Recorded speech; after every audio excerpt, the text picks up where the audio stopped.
جیفری اپسټین یو معمولي میتس ټیچر و، بلکې په 1980 کې خو دا دومره غریب و چې د پلاټ اخیستلو پیسې ورسره هم نه وي. خو په راتلونکو لسو کلونو یعنې په 1990 کې جیفری اپسټین دومره مالداره جوړیږي چې د نیویارک تر ټولو لوی عالیشان محل مالک جوړیږي. سوال دا نه دی چې جیفری اپسټین به څنګه د نړۍ کم عمره جینکۍ ښکار کولی. دا خو هر چاته پاته، بلکې مهم سوال دا دی چې د جیفری اپسټین اکاونټ ته اچانک دومره پیسه د کم ځای نه راغله. کله چې جیفری اپسټین بیئر سټیلز کمپني جاین کړله نو له ډیرو لوی مالدارو او بااثره خلکو سره یې تعلقات جوړ شول. جیفری په ډیر کم وخت کې ډیره زیاته ترقي وکړه او صرف په 4 کلونو کې د بیئر سټیلز کمپنۍ خاص پارټنر جوړ شو. دومره تجربه او ترقي دلته ترلاسه کړه چې اوس نور هغه ته د دغه کمپنۍ هیڅ ضرورت نه و. همدارنګه په 1981 کې هغه د بیئر سټیلز کمپنۍ څخه خپلې لارې جدا کړې، ځکه چې اوس د هغه په دې کار کې ډیره ښه تجربه شوې وه چې مال او پیسې به له نورو شتمنو خلکو څنګه ترلاسه کوي. د دې نه پس اپسټین د یو بل داسې امریکایي بزنسمین سټیون هوپنبرګ سره میلاو شلو، څوک چې د ټاورز فاینانشل کارپوریشن نومې یوې داسې ادارې سی او چې په پونزي سکیم سره ډیر مشهور و. پونزي سکیم په اصل کې یو داسې پراړي نظام دی چې په دې کې خلکو ته دا یقین دهاني ورکول کیږي چې که څوک خپلې پیسې د سرمایه‌کارۍ په تور یو کمپنۍ ته ورکړي، هغه ته به غیر معمولي ګټه ورکړي، خو په بدل کې هغه سرمایه‌دارو ته هیڅ منافع هم میلاو نشي او داسې د فراډ او دوکې له وجې دغه خلک ترې پیسې لوټي.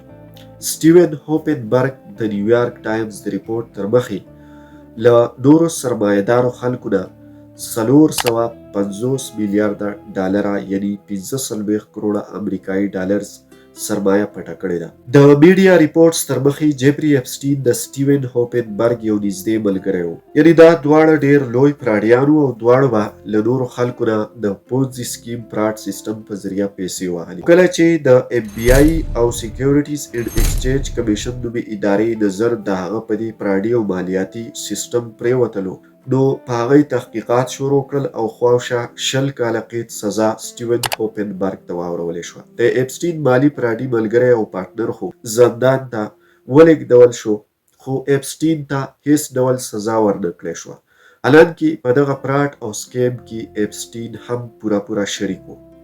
دلته سوال دا راپورته کیږي چې اپسټین چا بچ کړلو او د احتساب ادارو لکه اف بی آی او سیکیورټیز اینډ ایکسچینج کمیشن د اپسټین خلاف ولې څه عملي ګام پورته نه کړو.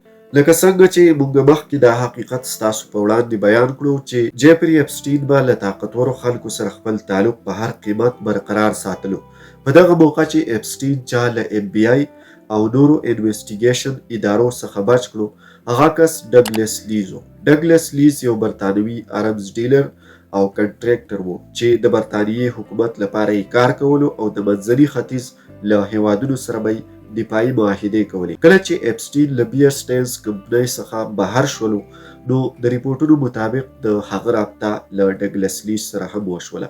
لیز هغه ته په نړیواله کچه د انټرنیشنل منی موومنټ دا بیچ وښودلو، څرنګه چې لیز یو لوی ارمز ډیلر و نو ځکه د هغه تعلقات له استخباراتي ادارو لکه ام آی 6 او سی آی ای سره ډیر جوړ وو، ځکه چې داسې خلک د انټیلیجنس ایجنسیز لپاره یو خاص ایسټ وي. د اپسټین د پخواني ملګري هوپنبرګ د وینا تر مخې جیفری اپسټین د ډګلس لیز د نیټورک له لارې له انټیلیجنس ایجنسیز سره هم وصل شوی و.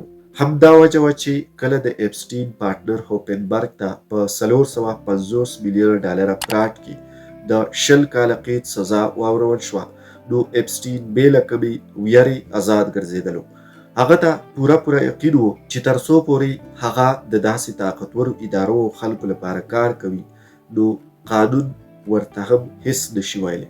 خو تر دې دمه اپسټین یوازې دومره مال وهلی و چې هغه یو میډل کلاس سرمایه‌دار و، خو د هغه خواهش له دې هر څه ډیر لوی و.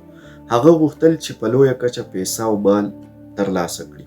دارنګ په 1981 کې اپسټین د لیزلی هربرټ ویکسنر څوک چې د امریکا تر ټولو مشهور بزنسمن او د وکټوریا سیکرټ په څیر د نړیوالې کمپنۍ مالکو له هغه سره دنده پیل کړه. د پورز میګزین ریپورټ تر مخې ویکسنر سره 4.6 اربه ډالره سرمایه وه. له ویکسنر سره بېکچه مال او دولت و. کله چې د اپسټین او ویکسنر ملاقات وشو نو د دواړو ترمنځ ژور تعلقات جوړ شول او له همدې ځایه د ویکسنر لخوا په اپسټین باندې د ډالرو باران شروع شو. ویکسنر د خپلو کاروباري او فلاحي مصروفیتونو له وجې مالي معاملاتو ته ډیر وخت نشو ورکولی، ځکه یې اپسټین خپل فاینانشل مینیجر مقرر کړو. ورو ورو ویکسنر هغه ته د خپلو ټولو اساسو پوره اختیار ورکړو او هغه خپل پاور اپ اټرنی جوړ کړو. د دې مطلب دا و چې اوس اپسټین د ویکسنر له بینک اکاونټ څخه د پیسو ویستلو، لاسلیک کولو او حساب کتاب پوره اختیار لرلو.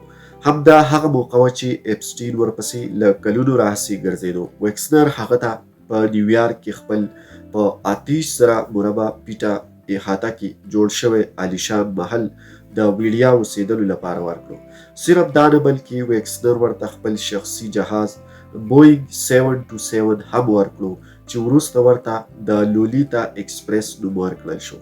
د وال سټریټ جرنل د یو ریپورټ تر مخې د 1991 څخه تر 2001 پورې اپسټین له ویکسنر څخه تقریبا 200 میلیونه ډالره ترلاسه کړل.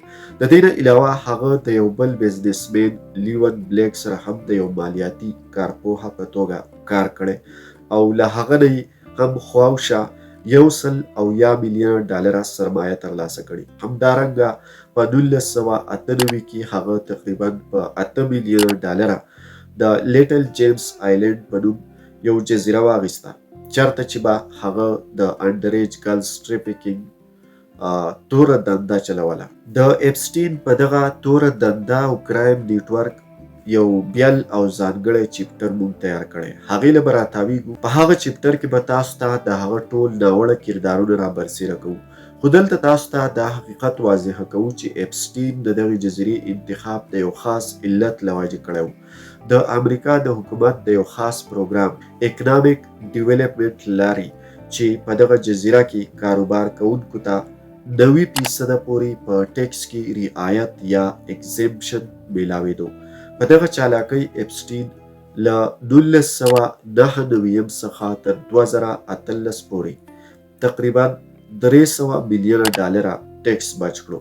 هم له دغه حکمتي عملۍ او تورې دندې له وجې هغه یو سوپر ریچ انسان جوړ شو او د اربونو روپو مالک جوړ شو.